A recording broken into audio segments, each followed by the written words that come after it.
psychologist. He's a social psychologist. And he's going to talk about a social identity model of cognition, emotion, and action in crowds. So please, Steve.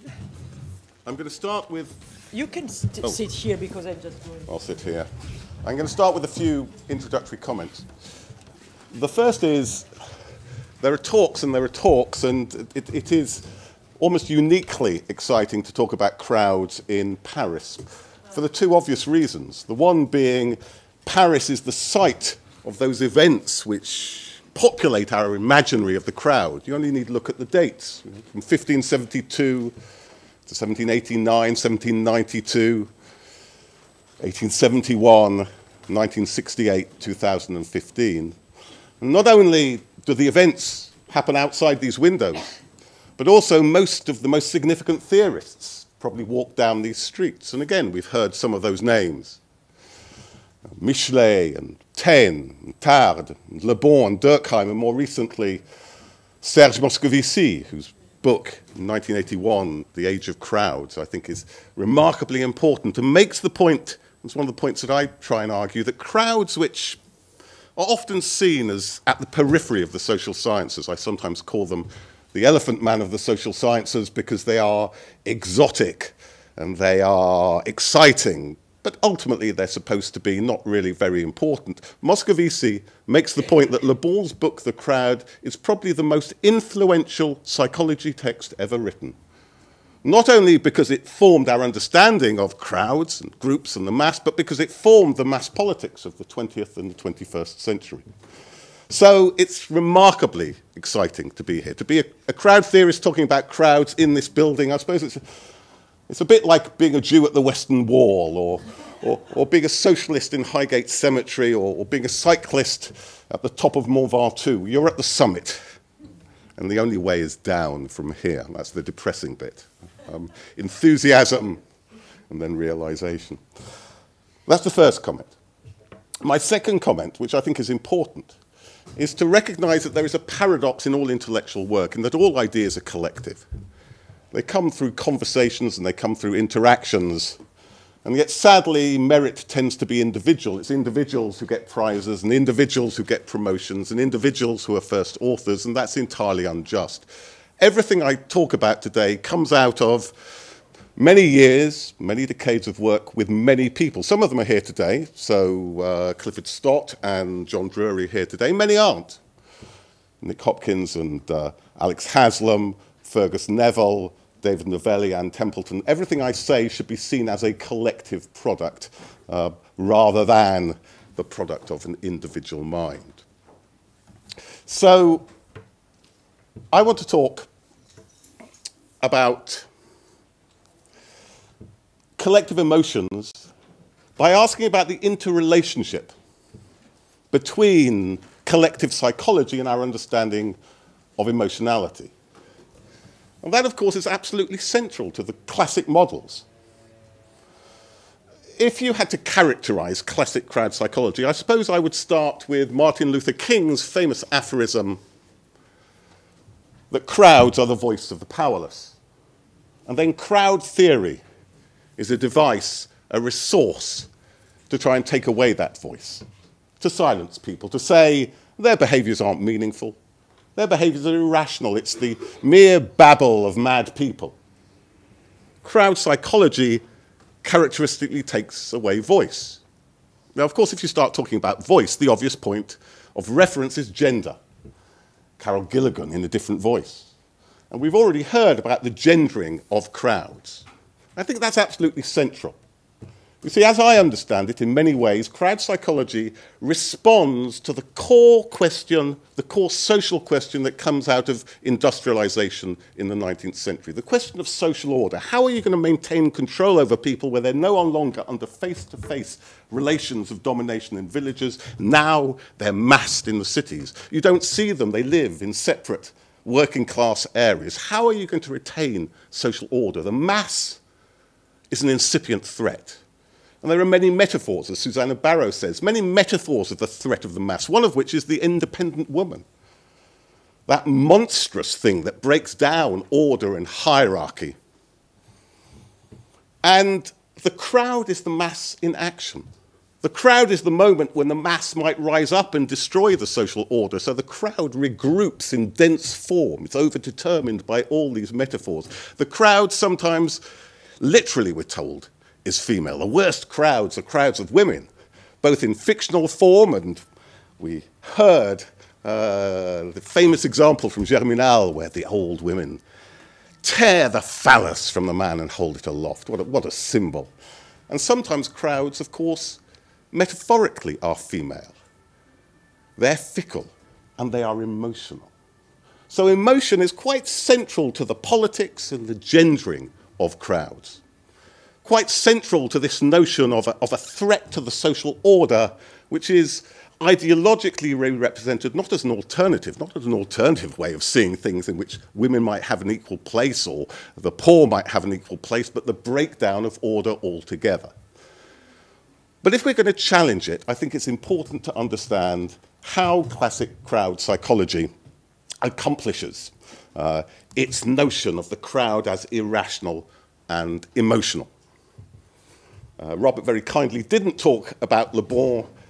I am going to talk about Le Bon, because I think it's important to be analytically clear.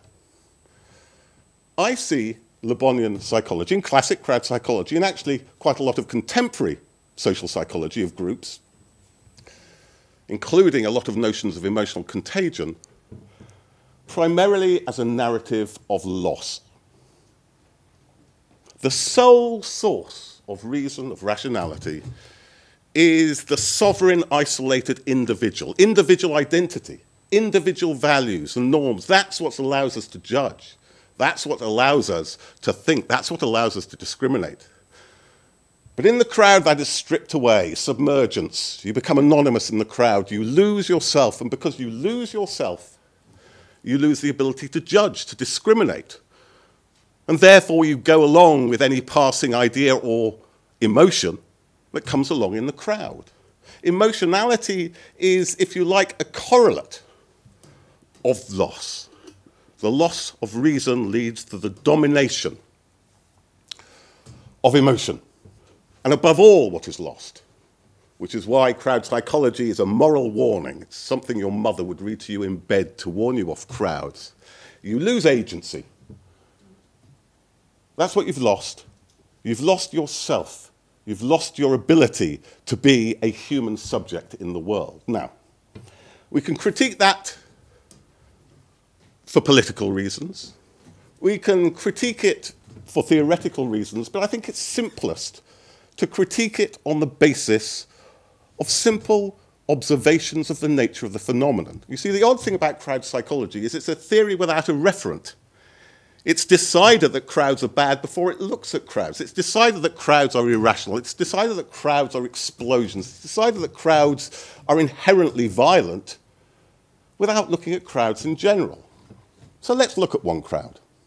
Let's look at possibly the bloodiest crowd that ever happened in Paris, possibly in the Western world. Crowd that happened outside these windows. Had we been here 344 years ago in 1572, we probably would have seen dead bodies cut open, set alight, thrown to the dogs, thrown to the Seine where they floated in large number. The St. Bartholomew's Day massacre of 1572, which elicited Le Bonian types of reactions. These people are mad, these people are insane, these people have lost control. But as Natalie Davis famously shows in her book on the rights of violence, number one, this behavior had pattern. So characteristically, Catholics killed Protestants and then smeared feces on the holy vestments, used the holy oil to clean their boots. And Catholics killed Protestants, then cut open their bodies, pulled out their entrails, threw the entrails to the dogs. Patterns. Horrible patterns, but patterns nonetheless. And what is more, these patterns reflect collective understandings. These are rights about heresy. Where does heresy lie? For Catholics, it lies in the body of the Protestants. So the beliefs are literally written on those bodies. Those bodies are obliterated. For Protestants, where does heresy lie in Catholicism? Well, in the individual to some extent, but more the demonic mass, the rites of Catholicism. The ritual objects are desecrated. Even in its most extreme, violent moments, crowd behavior is always patterned. Those patterns are socially meaningful, to the extent that actually the crowd becomes a resource for recovering the meanings of groups who don't leave written records, a source for historians, psychologists and sociologists, and something which is thrown away with classic crowd theory. So this narrative of loss loses us the ability to understand the phenomena. It loses the ability to take advantage of one of the greatest resources we have for understanding the social in times past, and I would say in contemporary times as well.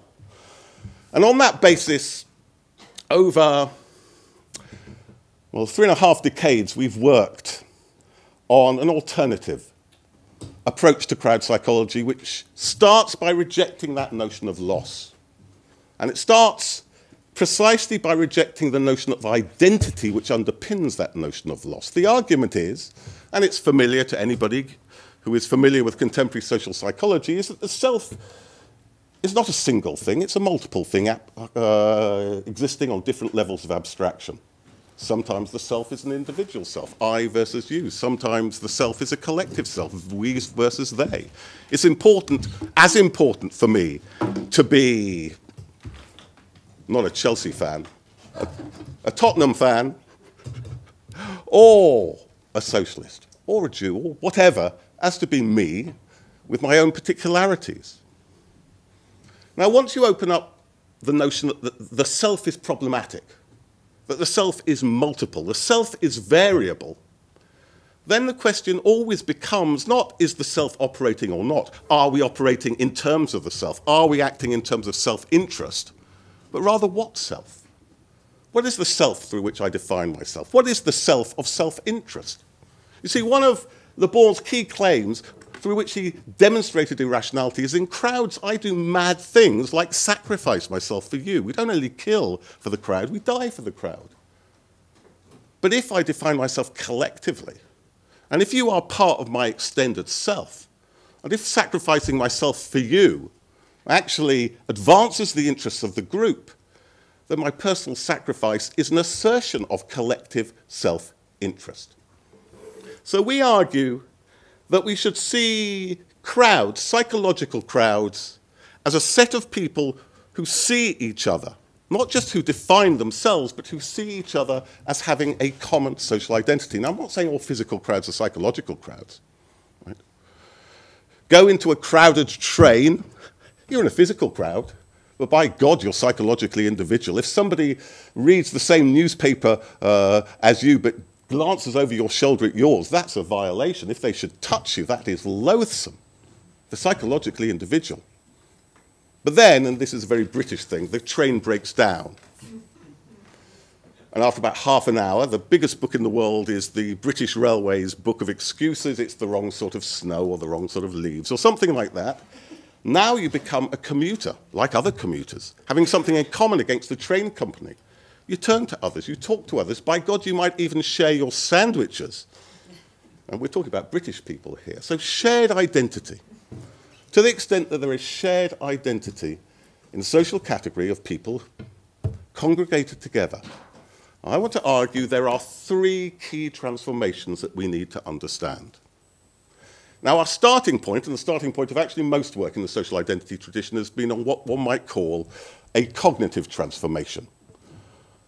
We start to see ourselves, we start to see our interests, we start to see our norms and our values in terms of collective norms, in terms of collective values.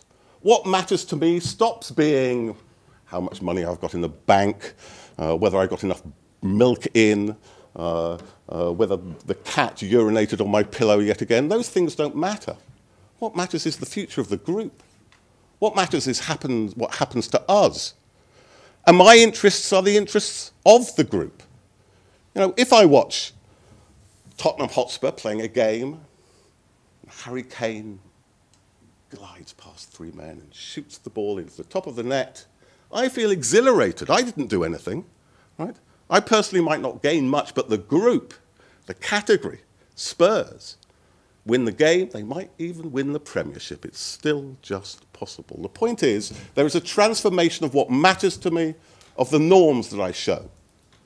And so I often say to my students, you know, if I'm in an academic context, if I define myself as an academic, what is important to me is to be fair, and to be objective, and to be rooted in the evidence, to be dispassionate. But if I go to a football game, if I define myself as a football fan, then I don't say, well, let's be objective about that. Actually, that wasn't a Spurs penalty. He might have dived. Of course I don't do that. I exhibit enthusiasm. I bay at the ref if he doesn't give us a foul or gives them a foul. Different norms, different values. We are transformed in terms of who we are and what we are. We are multiple subjects.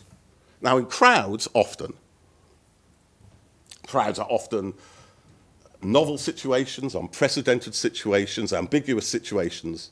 So we still have to ask, what does it mean to be a socialist in this crowd? What does it mean to be a Catholic in this situation? We still have to elaborate a situational identity. And so, yes, crowd behavior is changeable because understanding a particular context and how to act in a particular context and how to interpret a superordinate identity into situational norms takes work, and there is a range of possibilities. But there's a range of things that don't work. So if, for instance, I am a pacifist and we're attacked by the police, we might have a sit-down protest, we might chant different possibilities, but I'm not going to throw stones.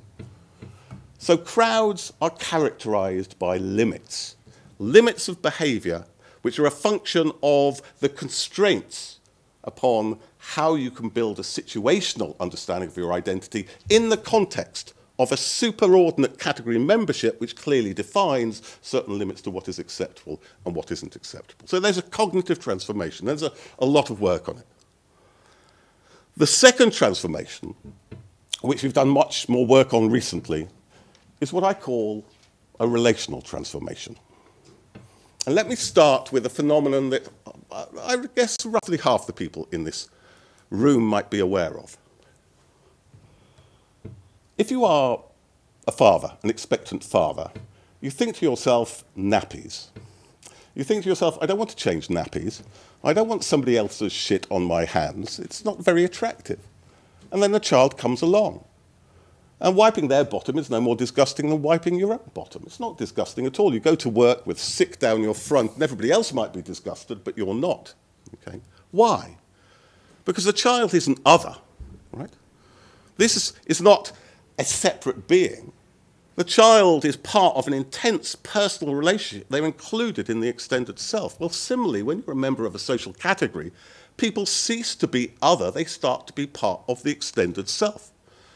Now, recently, we've done studies which directly look at this. We get people to smell sweaty T-shirts. This is the sort of things that social psychologists get up to. When I tell this to my son, he says, oh, I'd quite like to do that when I grow up, thinking the man's a fool. But the point is, when we get people to smell sweaty T-shirts, and they are out-group T-shirts, we find them disgusting. We rush over to wash our hands more quickly, we use more soap. When they're in-group T-shirts, we meander over, we use less soap. Disgust is attenuated. But there are a series of other transformations, a lot of work. So, for instance, there is work to show that we trust and respect people more who are in-group members, that we cooperate more with people who are in-group members. We are closer to them psychologically, we are closer to them physically. Work that I did with John and David Novelli, who asked people to organise chairs, and when somebody is in group, they organise them closer. When people feel identified as a Muslim in the Hajj, again, John's work, they are happier in more densely crowded areas. They don't, in fact, experience things as crowding because people are not other to them. Now, one area of work in which we've used this, which relates very closely to the things Simon was talking about, was behaviour after emergencies. And we did this work, first of all, not for a practical, but for a theoretical reason. It seemed to me that one of the prime areas in which the pathologizing ideology of the crowd, the group, is most strong is the notion of panic. Right? It's that elitist, anti-popular notion. There's a problem, people panic. You cannot see a Hollywood disaster film without people running out, screaming, waving their hands. You can't hear one of these accounts without being told that old people acted collectively and irrationally and jammed up the exits, and that's why they died, so on. Okay. So we wanted to look at this. And first of all, our hypothesis was if people are group members and there's an emergency, they're more likely to help each other than when there isn't. So we didn't design, because way beyond our pay grade, we got somebody else to design for us a virtual reality simulation of a disaster on King's Cross Underground. Okay. And on the 7th of July, 2005, we were showing this at the Royal Society Summer Exhibition. And we were wondering why people weren't coming along, because the 7/7 bombings had happened because there had been a disaster on the London Underground and other places as well. I wandered along, missing by 5 minutes the bombs at King's Cross, then Russell Street, and then the bus that blew up. So somebody's smiling on me at some point. But the interesting thing about these is these studies didn't work. Why didn't they work? Because whenever there was a disaster, it created a common fate, a common sense of identity, and people helped each other. The only situation where they didn't, the only paradigm we could find where people didn't help each other was when we told them they were going to the sales. And it seemed to be a perfect metaphor that in a commodified society we are set against each other and we don't support each other, and that's the condition under which we jam up the exits and we all die horribly. So beware of our commodified society. Okay. But the point is that here's a beautiful example of the conditions of shared identity, how shared identity leads to cooperation, and how cooperation actually makes the crowd an asset. But it's seen ideologically so powerfully that ordinary people can't look after themselves, and if there's an emergency, the state needs to look after them, that often the state and its agencies rush in and disrupt that self-organisation and cause more problems than they solve. They should scaffold, not substitute. They should trust people. That would be a radical political change. Okay. So a relational transformation. And what that relational transformation means is people are more able to co-act. In groups, they don't just have a common view of the world. It's not just they have a common perspective, a common set of values, a common set of goals. They have the capacity to co-act in such a way that they are more able to realize those roles. Okay. So we have a cognitive transformation, and we have a relational transformation. And now I'm going to get to the third transformation, which has to do with emotion, an affective transformation. You see, for me, an identity, which is normally treated in psychology as a cognition. We are far too perceptual. We think people are brains. We don't think people are bodies. Identity is treated as a set of perceptions, a set of understandings. No, that's not what an identity is. Identity is a representation of one's place in the social world and how the social world should be reordered. It's a project. It's a vision of how the world should be. And the point is that within crowds, because you have that common vision, and because you have that common power, you are able to enact that identity in the world. Within the collective, you can suddenly be what you can't be in everyday life. Now, John calls that collective self-objectification. I call it collective self-realization because I think psychologists understand the latter term. It's the same term. It's the ability to enact your identity in the world. It's the ability to be yourself in a way you can't normally. But that takes very different forms as a function of the different identities of different groups. I'm going to give you a couple of examples. We did a lot of work in India at the Magh Mela, biggest collective event in the world. Confluence of the Yamuna and the Ganges, a Hindu festival. Every year it has 5 million people. Every 6 years, 20 million. Every 12 years, up to 100 million people come over the month. Once we were standing in a field looking over the Mela, 20 million people, 4 times the population of Scotland in front of us. Fantastic collective event. It's about being Hindu. It's about leading a spiritual life. Now, in your day-to-day life, you can't live a non-material life. You have to dress up, you have to go to work, people come round, you gossip, you eat rich food, you might even drink. You cannot live as a Hindu should. But in the Mela, precisely because people recognize you as a fellow Hindu trying to act in a spiritual life, they support you by leaving you alone. And you have that spirituality. And that ability to enact your Hinduism, that ability to be a Hindu, is exhilarating. People use terms like anand, bliss. to describe it. Effervescence, intense joy, we see not as the loss of reason, not as the loss of agency, but precisely, and this is, I think, more Durkheimian, precisely the ability to enact your identity in practice. Now, we've also looked at collective self-realization in riots, and Clifford will talk about it a lot more in the next talk. But here you have a very different situation. You have groups of people who feel themselves in a subordinated position to the police, in a position where they're pushed around, they're told what to do, they're subjugated, they're humiliated, they're pushed around. And now in the crowd, where they've come together, they are empowered to push the police around. They can do what they like, and the police can do nothing. They can attack buildings to lure the police, and the police can do nothing.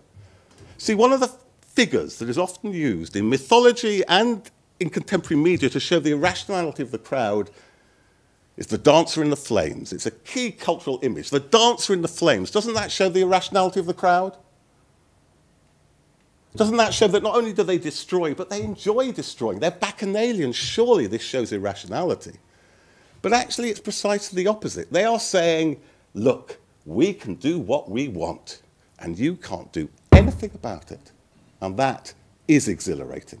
So I would argue that when we look at emotionality, we shouldn't see emotionality as opposed to, as related to a narrative of loss. What we need to understand is precisely the opposite, and it's a radical claim, and the claim is this, that actually it's virtually only in crowds that we have agency. It's virtually only in crowds that we make history.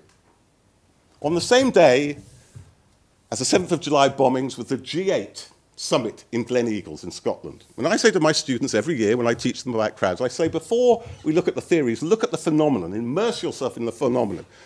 As the Chicago school used to say, get the seat of your pants dirty. Look at the reality. Okay. And they came back. And in my next seminar, they were in tears of joy. Now, people sometimes are in tears because of my teaching, but rarely tears of joy.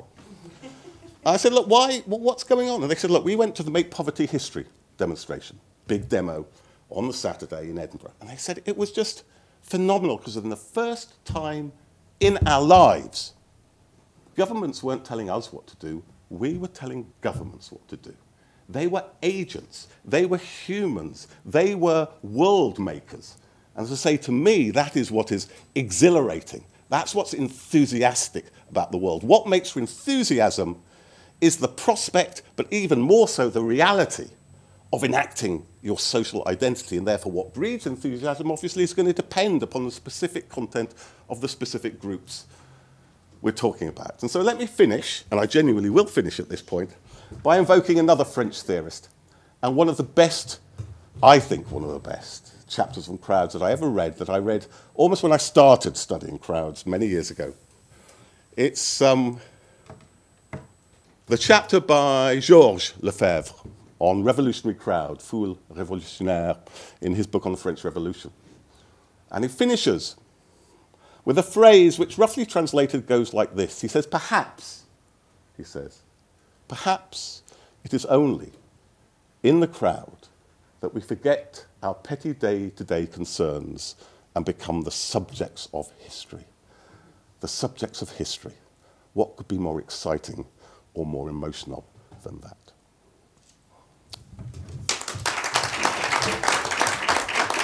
Thanks again, Steve Reicher.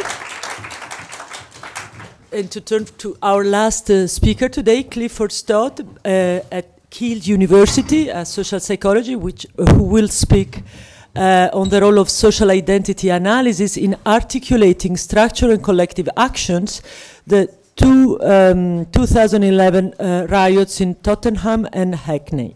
Thank you.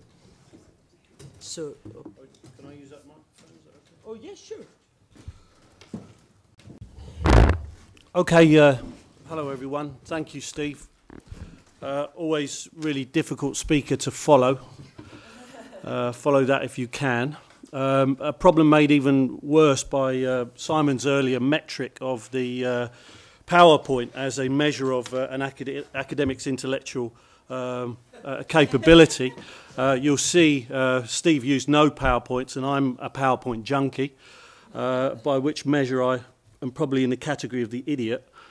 Given my reliance on PowerPoint, we may have a technology crisis in the middle of this session. It's already dropped out twice, but forgive me if that occurs. My role is really to develop on some of the issues that Steve has already talked to us about, and also some of the earlier papers have covered much of the material. But I want to focus us back on collective emotion. My interest is in riots. I'm a social psychologist by background, but I work predominantly in criminology. And when we look at riots, I think by definition we can characterise them as the expression of collective anger. We're talking about collective emotion. Well, riots are collective emotions of anger. But as one of the early papers, Robert, I think it was, pointed out, that one of the key characteristics of riots is that they also are moments where we see expressions of collective joy, as was referred to with Taine, as early as Taine, this comment kills with a grin.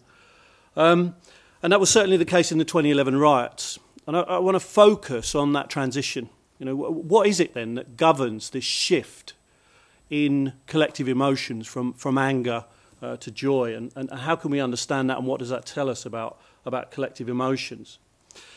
In order to contextualise this work, and we've just published a paper on it in the British Journal of Criminology, it's important to recognise the emerging criminological theories of the 2011 riots. And these explanations fall roughly into two schools of thought.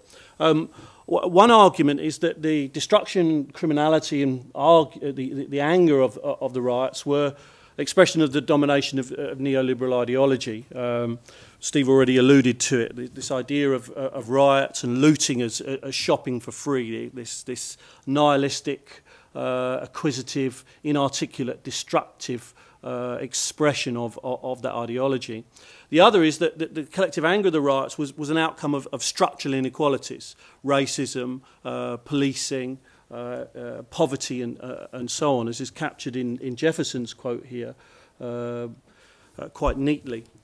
But the problem with these accounts is they're very ideologically and structurally determinist. They don't really give us an account of how those background factors feed into the emotions that are and behaviours that are expressed in the context of the 2011 riot.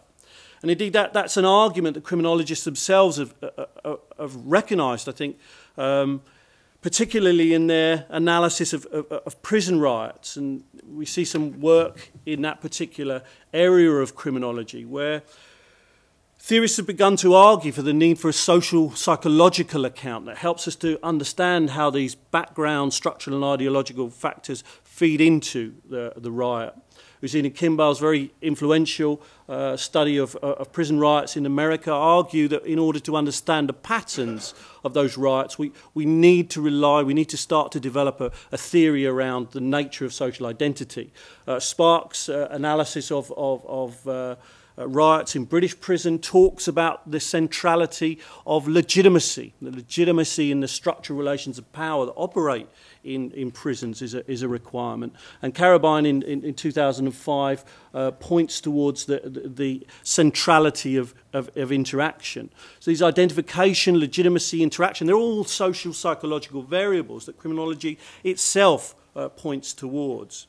And when we look to work on the 2011 riots, we see work that begins to talk to us about that pattern. These riots spread across the UK, across a period of 4 days and 5 nights. But they didn't happen everywhere.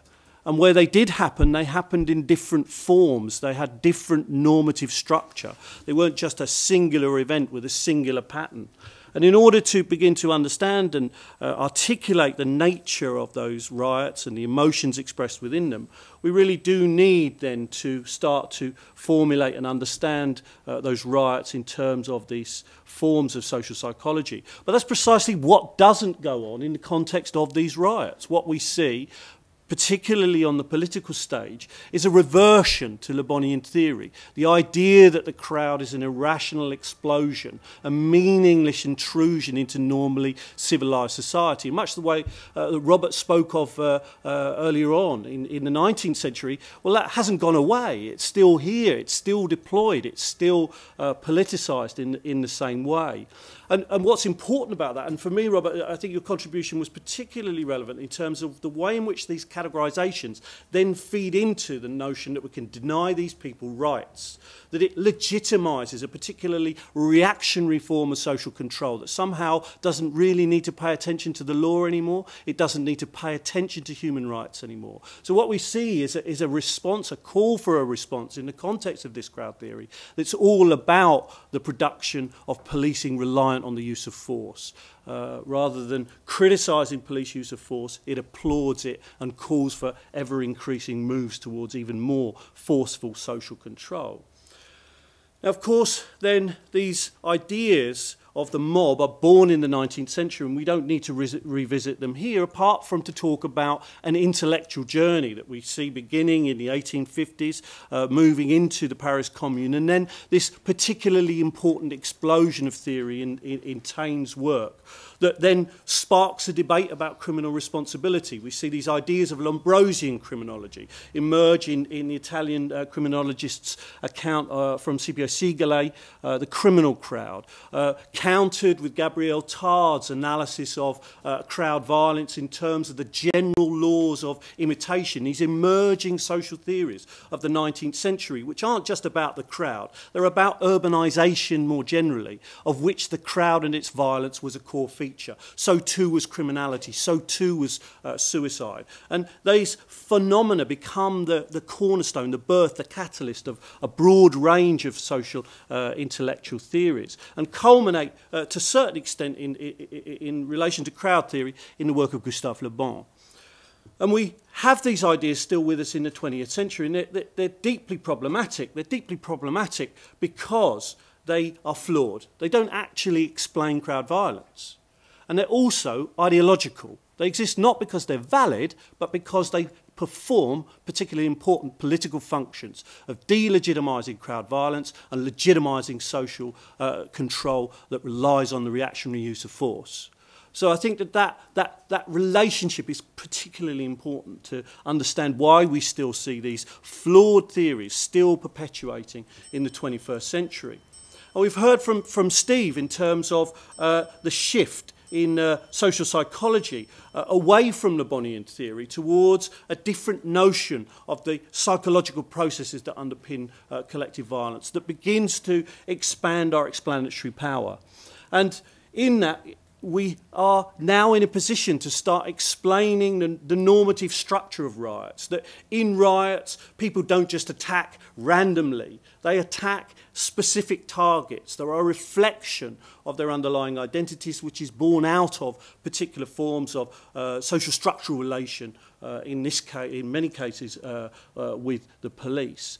And that work is developed through my work and John's work and others into an elaborated social identity account that starts to recognise not just the importance of these broad distal social structural relations, but also the proximal social relations of a crowd event, such that recognises the centrality of the fact that there are group-level dynamics at work in crowds, that people are acting in terms of their social identity, but also that their relations with other groups in crowd events are fundamentally intergroup.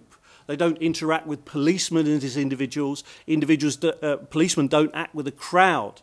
And individuals within it in terms of their individuality. They are acting in terms of their group's identities, and there are intergroup relations between those groups that are dynamic and need to be understood.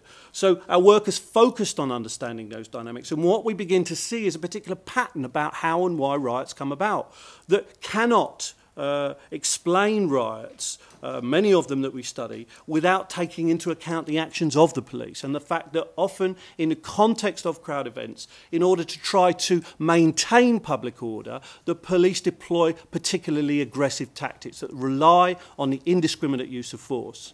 And that indiscriminate use of force creates a proximal social context for people in the crowd, which structures the nature of their identity, given the intimate relationship between identity and social context. So when the police intervene into crowd situations and people perceive that intervention as illegitimate and indiscriminate, then it creates an identity that wasn't there before, or restructures an identity in a different way, so that people come to define themselves in terms of that illegitimate social relation and therefore start to legitimise conflict against the police in that context. But so too do they become united in that common identity, and in unity is power. So it's this combination of legitimacy and power that gives people the psychological capability to enact that identity through collective action and resist and fight back against the police. Ergo, we get disorder. Ergo, we get an escalation. So the dynamics of that escalation are intergroup as much as they are psychological. And we, in understanding that, can begin then to articulate the dynamics of a riot that can only be articulated if we start to take into account these intergroup contexts. As I've already argued, that one of the things that was salient in the 2011 riots was their explanation that denied the relevance of that context. So what we've been doing is developing some early work that we're about to develop through another research project, looking at those riots in more detail to try to understand, here's the technology crisis, there we go, to try to understand them more clearly and in more detail, to see the extent to which we can articulate an understanding of them in terms of social identity. You're going to have to please work for me now. Here we go. Here we go. Let's get that going.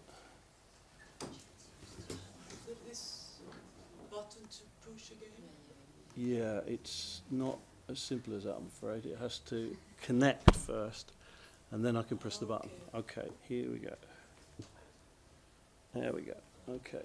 Now, I suspect it probably will go again. So we've been developing this analysis of riots. It's the transitions, isn't it? It just doesn't like them. But drawing on the methodology of the social historians, recognising that collective action in crowd events, in riots, is a reflection of the people's underlying meanings, and examining the typology and phenomenology of these riots through drawing on videos and post hoc accounts and other reports and so on. And I'm going to show you some of these videos, and unfortunately many of them rely on patois, on street English. So I appreciate that English isn't the first language for many of you in the room, so they may be a little bit difficult to understand, but I put some subtitles there to help articulate these things. We're going to turn first to the first riot, which happened in Tottenham after the shooting of a young man called Mark Duggan. But we need to pay attention to that macro context, that background context, particularly in terms of police stop and search, which is particularly intensive in the borough of Haringey in the period up to the shooting of Mark Duggan. The police were essentially conducting around about 54 stop and searches per day. In the borough, has a population of 150,000. So it gives you some idea of the intensity of that. And these stop and searches are very likely to have been highly racialised. So it gives you some sense of the experience of what it must have been like to be young and black in Tottenham at that time. Mark Duggan was killed on the Thursday evening. His family was not formally informed that he'd been shot. The riot didn't happen straight away. In the 2 days between the shooting and the riots, that absence of formal notification ultimately fed into a demonstration outside the police station on Saturday afternoon. The demonstration was outside the police station for 3 hours, demanding some form of formal notification from a senior police commander. No formal notification was forthcoming. And after that 3 hours, the family left, and it was after that that the first attack occurred on a police vehicle. Almost immediately, the police intervened into that situation, into that protest. And here's people's experience of that intervention. The police came out from when there was a protest going on outside before anything got smashed. I was there, nothing, people were standing, like basically, right outside Tottenham police station. I was on Philip Lane coming down. And there was bare people standing there, like, just, do you know what I mean? Just, majority of people were standing there with little banners, whatnot. When the police finally came out, it wasn't just normal officers, there was riot police, yeah, but there was no riot in the beginning, yeah, there was just people standing there. The girl, she wasn't happy with the killing, innit? She wasn't happy that what was going on. Yeah. Obviously there was bare police there at the time, and she must have said something to police. I don't know what vibe she said it on, innit? But like, even however she said it, like, police can't really be touching someone else like that, innit? Like that. And then that triggered it off, and then obviously other people saw what happened. And obviously they're the local community, innit? So she must have been with probably her friends or family or something. So obviously that's how it really popped up, innit? So we get this perception of an indiscriminate use of force by the police that is perceived as illegitimate in the context of an otherwise peaceful protest. Then once the riot begins, we start to find accounts of normative action. This is not just some random explosion of violence. It's violence directed specifically at the police and targets that are in some way related to the criminal justice system. Few of us went around the back to shout up to people, but there was a fire in the solicitors and it was spreading to William Hill, and these are the people living above, just to make sure everyone got out. The police solicitor is the one solicitor you get to talk to if you don't have a solicitor. So the first attack was on a solicitor's office. Who will, tell you to plead guilty or whatever it is, but not really represent you very well. And in fact, they're seen more as doing the policeman's job for them. That's why they got hit. Contrary to what the media's been telling everyone, lots of the small shops got left alone. I know there's one kind of awning that got ripped off one of the shops to spur up the road, but a lot of people started shouting out, stop it, leave the small people alone. The majority of business, someone knows them, so certain business didn't get touched. When the crowd reached Aldi, that's when they found the building site, and that's where the crowd held the police for a long time. Shopping trolleys pushed out into the road so that the horses couldn't get through. That was what really broke the crowd, was the horses. Once the shopping trolleys were covering the roads, that made it almost impossible for the horses. Bins were set alight, and there was a wall of fire, which also slowed down the horses. They didn't like that. The boys felt like they were actually doing something. They felt empowered.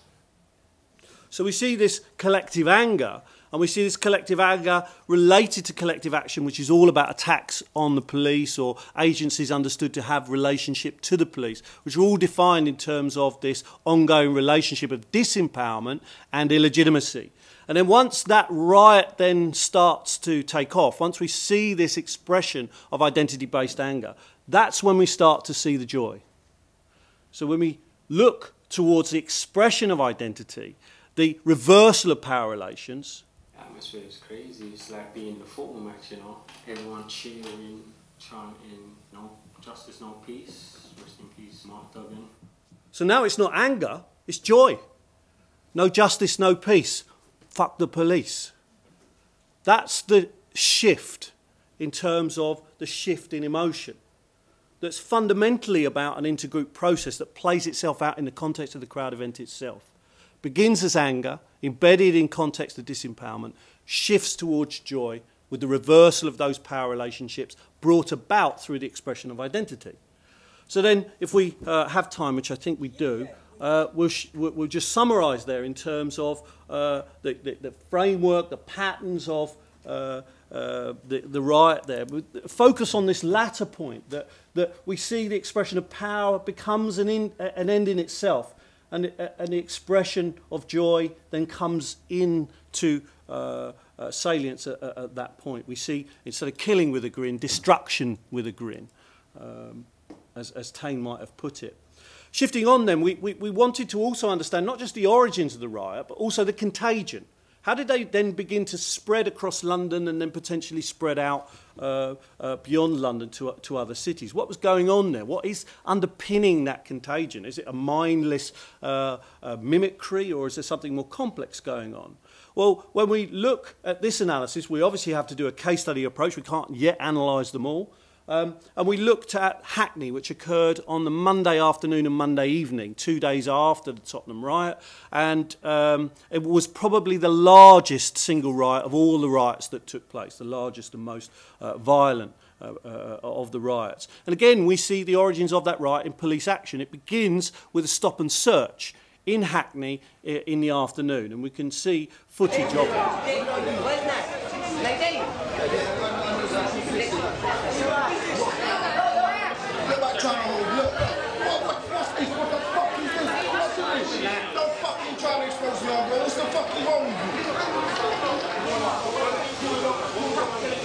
So they're contesting and disputing why they've been stopped, why they're being arrested.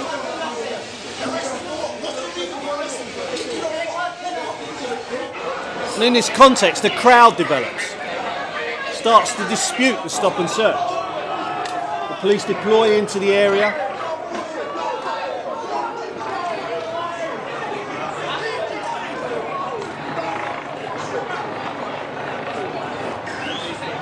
And they push the crowd into central Hackney, where the police had left their cars empty. So the crowd start to attack the police cars.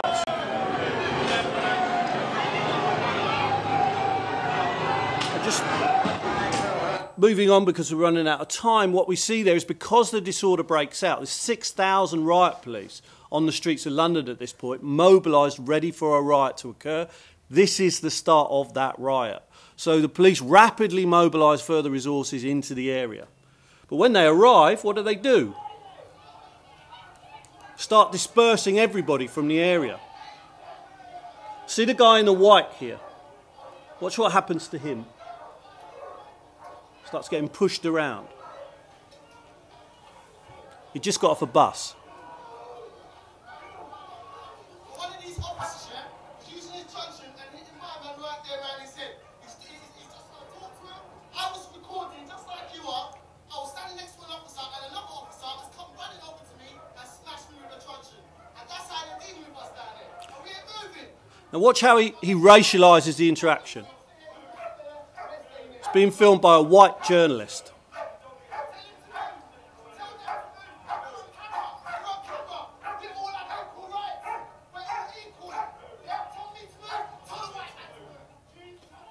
So we see this shift where his aggression, his emotion, is about a reassertion of rights. He feels in this context of interaction that his rights as a black man are being denied by a police officer who's continuing this ongoing history of racist policing. I've got a story to tell about the fucking police and individual brutality. I've got my story, Raggar's got his story, and half of the man on this road has got a story about brutality, an individual personal story. And when they come out on our streets and try to tell us we must do what we're told, and we're all together, what the fuck do they expect we're going nowhere? And the only thing they can do is answer our questions with violence, and try and live good, try and live right. So in this context, he draws on that background, but now recognises that in this context, we've got a bit more power. I ain't going nowhere. We're here together. We're here to fight back.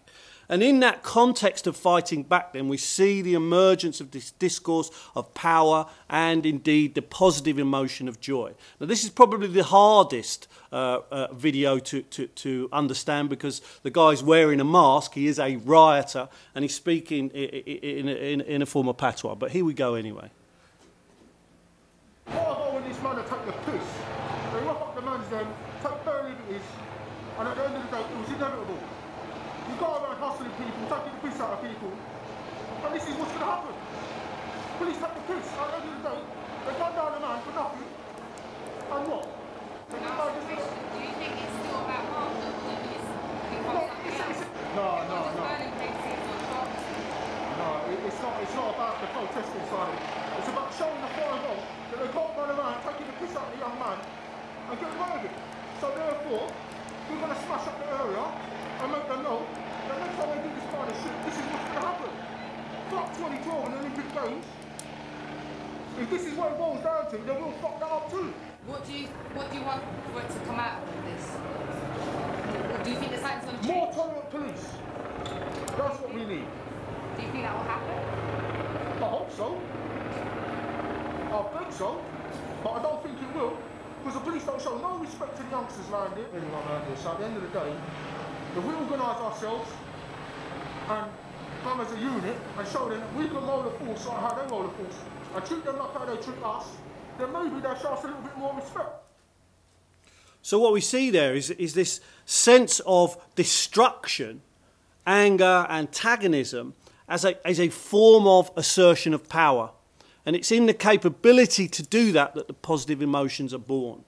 It's the reversal of power relations once again, and opportunistic destruction is a tactic, a vehicle through which those communities can roll with the force, like the police roll with the force. And through that, they might show us a bit more respect. So the idea that we can somehow strip these emotions away from these complex dynamics, I think, is incredibly problematic.